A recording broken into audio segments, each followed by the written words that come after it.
Senator Bernie Sanders, he says that he has suggested that party leadership abandoned the working class. What's the White House response? I mean, respectfully disagree with the senator, and I think you can talk to unions. You could see the jobs that we've been able to create to disprove that. And this is a president that cares certainly about the people who do get forgotten, the people who are not able to make ends meet. So how dare Bernie Sanders point out that the Democrats keep trying this, and barring a pandemic, it never works, but he's definitely to blame.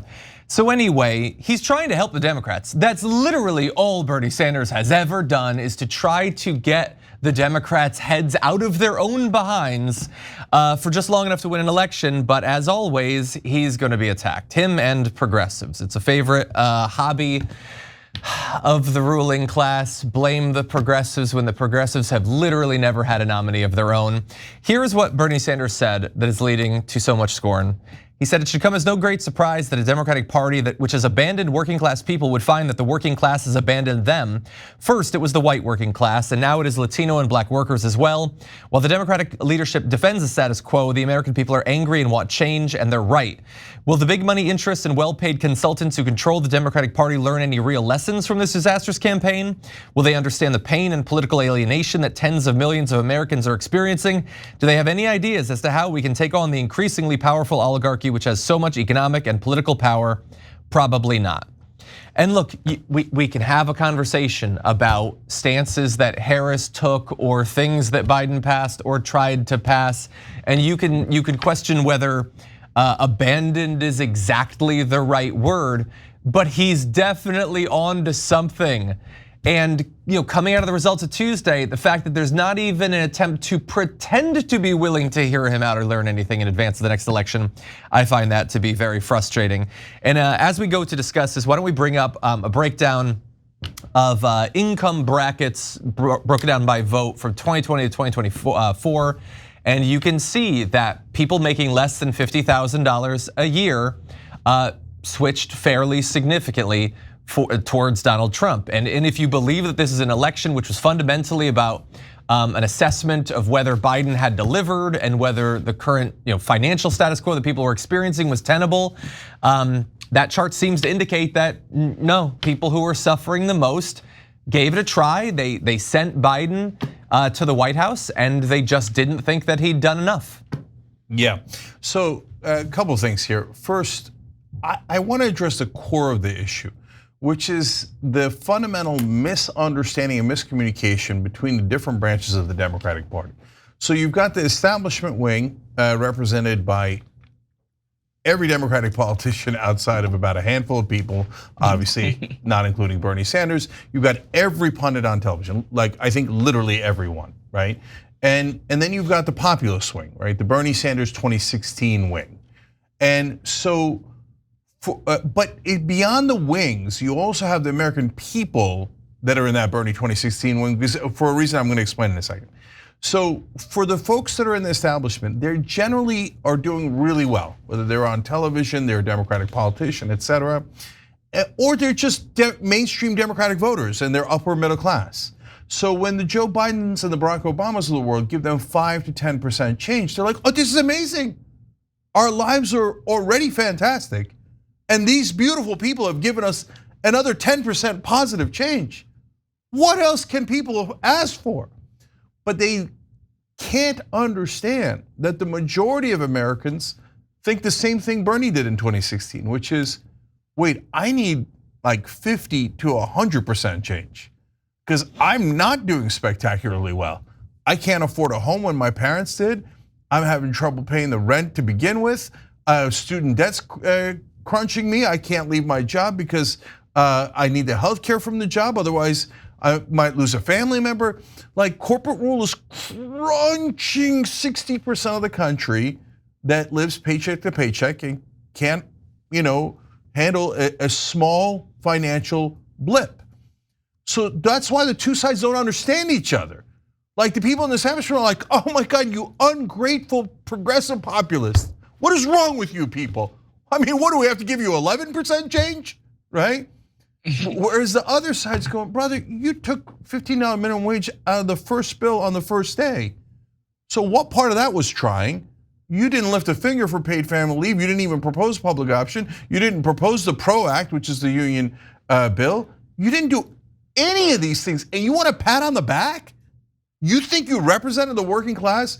Look, I love that Bernie's back. I hated the 4 years he was in hibernation, where he had the wrong strategy. And as much as we love the brother, I called him out on it, and that we burned bridges because our job is to be honest with you guys. So this idea of like bear hugging Biden and hoping that it was literally in the Progressive Caucus, it was literally called the trust Biden strategy. And I told you guys here on the show, and I'm sure tons of you remember it, the world's worst political strategy. It just totally fundamentally misunderstands politics, where you have to build leverage and then use leverage. If you don't use your leverage and you just trust someone to do the right thing, you're giving the game away. So they trusted Biden to give us 11%, and then he gave us 9%. No, none of this matters. You have to go and actually do something really aggressive to help the American people who need a lot of change. And the thing is, I'm glad Bernie's back and fighting the good fight and calling out the Democrats with the terrible failed strategy of trusting Biden. But guys, these corporate Democrats are never, ever going to turn around because they're not on our team. Their consulting class takes 15% of all the money they raise. That is why they care so much more about raising donor money and pleasing the donors than actually literally winning elections. Our priority is to win elections. Their priority is to raise as much money as possible so they could buy a larger house in Fairfax, Virginia. For the viewers out there, what you just heard from the quote from Bernie that John read to us, and the young Haitian lady who is Biden's press secretary, are two opposing views of what has happened. One of them has to be right. You have Bernie's view, which is that working class, non-college educated Americans, literally, he said it started with the whites, which is true, because people don't remember this, but Barry won the white working class in a majority. That actually freaking happened, right? Started with them, but now they're leaking Hispanic working class, Latin, whatever we're calling it, black people in the working class, just general, and they're leaking them because that class of Americans is intuited that the Democrats aren't doing anything for them. That's one theory of the case. The other theory of the case, posited by and represented by the press secretary, which I'm sure is the view of every single establishment Democrat in existence, is that no, the Democrats actually have delivered in droves for these folks, but they're too stupid, too racist, too sexist, too frothing at the mouth, knuckle dragging Neanderthals to realize it. You guys tell me which one you think is true. I gotta say, I think that Waz's description of that is exactly right. If you think that they don't think that way, you're wrong. They do. They're so elitist and they don't realize it. When you tell them about elitism, like when you ask a fish about the water and he says, "What water?" They go, "What elitism?" Like, I mean, if you guys are all racist, sexist Neanderthals, so I don't know what elitism you're talking about. Of course I didn't have to deliver for you. You had to deliver for me. I don't know what elitism you're talking about. A couple bits, at least from my point of view, of good news is that Waz just sketched out those two different potential explanations. The answer is kind of the same, whichever you think it is. Whether they're too racist or sexist or whatever to see it, the answer is still to deliver more until they see it. And look, I do think some people are driven by that sort of stuff, but I also think that when people are put in difficult economic circumstances, that's how some people are gonna lash out. I think that's one of the reasons that a lot of young men are starting to dabble in fascism, is a sense of hopelessness. I think it's terrible, I don't wanna see it, but I think that this is historically the answer and not just in the United States context. I also think one other bit of good news for everyone is that the Democrats are gonna have another chance very soon to see if they can get it. Because people through Trump out because they felt that he hadn't delivered for them. Then they threw Biden out because they didn't think that he delivered for him. Donald Trump definitely is not going to deliver for them. He is going to wreck their finances with tariffs. He's going to hand trillions of dollars to the richest people in the country. We are going to descend into daily chaos and drama that is going to drive everyone absolutely insane. And so, in the next couple of years, let's see. People are going to be ready to throw him out once again because they're not going to be any better off. The only question is, will Democrats finally get the answer? Or right now, will one of the Democratic governors that's plotting how they can run on a return to normalcy in 2.5 years will be able to just like barely squeak by where Kamala came up short? And I just want to remind everyone, in the cases where Democrats have won, how did they win? How did they get in? Like, we know with the hindsight of how Joe Biden was, he did a couple of good things, like he tried to cancel student loan debt, a few other things. But we know that what he delivered was not much. And we look back on Obama and he really did not make good on the promises that he made when he ran. But he got elected on those promises. People found them to be very, very appealing. As Waz pointed out, the white working class was like, hell yes, give me that. And they were willing to vote for a black candidate. And I definitely, look, people are breaking down the misogyny in different groups. I definitely think that that's a part of this, but like the same Latino men who seem to have rejected Harris voted for Clinton at far higher rates just 8 years ago. 31%. And she was a woman too. And so it's not to say that all of these are factors and all of them intersect, but the answer still seems to be you have to deliver. You have to make promises and you have to deliver on them. Yeah. So let me give credit to two different people here. So yesterday we were talking about how Hillary Clinton won Latino men by 31%, 31 points, and Kamala Harris lost them. Startling how sexist they became in 8 years. Okay, and then Edwin made a terrific point, which I stole on the show yesterday, but I'm going to give him credit now. He's like, the president of Mexico is a woman. What are we talking about here? This is absurd, right? I mean, really? But and also, if we're gonna go with the stereotypes that they're now using, it's that these Latinos are hyper Christian and hyper sexist. She's Jewish, guys. It's a Jewish woman who the Mexican people elected. So this stereotype of Latino people, hot-blooded, they can't stand women. They're so crazy for Jesus. They elected a Jewish person. I'm sorry, this is ridiculous. I do want to say, look, that's a great point. I hadn't thought of that either. I didn't even know that. I do want to say, and maybe I'm different from both of you. I do think that some of these things are factors. I do think that I mean, you can look at how people are celebrating online. I think that misogyny, I think that racism, I think these are factors. I just don't think they're the largest factor, and I also don't think, even if you think that is a thing, how do you directly change that? Like, how do you, like if you think it's 10 million people are voting purely based on misogyny, well, that's very hard to fix, but you can fix the other big chunk that votes on the economy or votes on their personal finances. Like, again, the diagnosis I think is interesting and necessary, but I don't think the solution is all that complex. Yeah, so John, I'll answer your question. I'm absolutely positive about it. Is there some misogyny and racism and sexism in the country that would have prevented Kamala Harris from getting some votes? Of course. Were those people likely to be on the fence, or were they always going to vote for Donald Trump? They're less likely to be on the fence, right? And so why that Hillary Clinton stat is indisputable. If Latino men are sexist, why did they favor Hillary Clinton by 31 points? No, obviously that's not what changed. That factor maybe is a constant and maybe is a certain percentage, right? But it's obviously not the biggest percentage. I'm talking about all the racism, sexism, et cetera. And it obviously didn't hurt Hillary Clinton with that exact demographic at all, but Kamala Harris lost that demographic. You shouldn't be blaming the demographic. You should be blaming the candidate and the party that lost those people. It couldn't, you see what I'm saying, John? If it was Latino men's sexism, then did they really get preposterously sexist over the last 8 years? It's not that, guys. I mean, that's not what I'm saying. These no, I'm saying that's why it can't be the largest factor. Yeah, and again, the only really fast. I just want to say, because I know a lot of people, like I've spoken to multiple like multiple women who've been like, no, I know, I'm not surprised by this. This is a thing, it exists, so I'm not gonna try to deny that.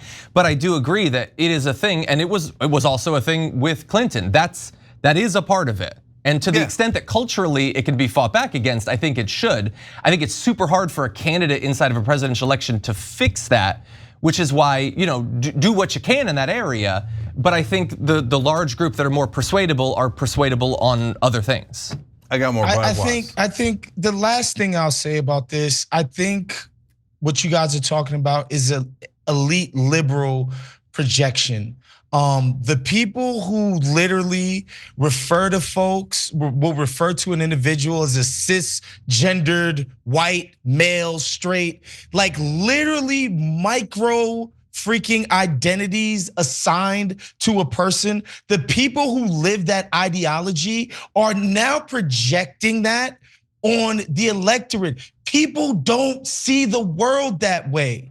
People don't see themselves as a Latin male straight person first, and then go out and apply that to every single thing they encounter in the world. Meaning Kamala Harris is an Indian, black, straight, interracial, like people don't view the world that way. Yes, I'm sure there are individual people out there who like, I will never cast my vote for a woman, or I will never cast my vote for a white person, but like, or a black person, excuse me. But this idea that voters are this identitarian, I think is a projection. They're just not. And I think the Latin vote should just teach people about this, because if that's what it was, it's like, well, you're Latin and Donald Trump clearly hates Latin people. How the hell are you doing this? That's not how they view this thing. That's how elite liberals view everything. Well, look, that might be for some elite liberals. I would say, I think there always tends to be a lot more focus on how Democrats play identity politics than Republicans. A lot of Trump's campaigning implied to me that either he or his campaign infrastructure sure thought there was something that they could play with these different groups. I mean, the fact that they targeted like trans people with more ads than literally anything else implies to them that they don't think that the economy is the only battleground that they want to wage war on. They were trying to make explicit appeals to men because they thought that there was something there. They clearly thought that breaking down the general American voters into different demographic slices had some sort of pragmatic political advantage to them. Yeah, no, of course the Republicans play identity politics too. But guys, look, if you offer people a campaign and policies, etc., a theme that they like and love, they're gonna vote for you. It's not that complicated. So I mean, look, so Barack Obama was black, all right, so, and he had an 83% approval rating during his first inauguration. So apparently the country was okay with it to some degree. His middle name is Hussein, Barack Hussein Obama. There isn't any more group that's more hated than Muslims in this country. And he still won twice, he still had 83%. It's to the point we were making, in Mexico, they have a Jewish female president. So why did she win? And she won easily, she won crushingly. Why? Because she had a really popular economic plan, which is very similar to Bernie Sanders' plan, right? And so, look, there was a female prime minister of Turkey, and I don't think anybody's got anything on us on machismo, okay? And so if the mustache twirling Turks can have a female prime minister, it's because she said things that were popular and people liked. And so what I'm worried about, John, isn't that acknowledging that the misogyny and racism exists. Of course they do, and of course they affect some people. But I'm worried that people are using it as an excuse, okay? Like, oh, we don't have to change anything, and we didn't do anything wrong, and Kamala Harris and Joe Biden and all these and Hillary Clinton are gold. It's just that the voters are sexist and racist, and it's their fault. No, that's just an excuse. And you're just trying to cope. So look here, I'll read a couple of things here.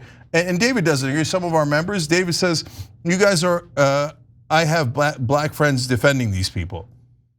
David, I don't know what that means. Waz, you got black friends? It's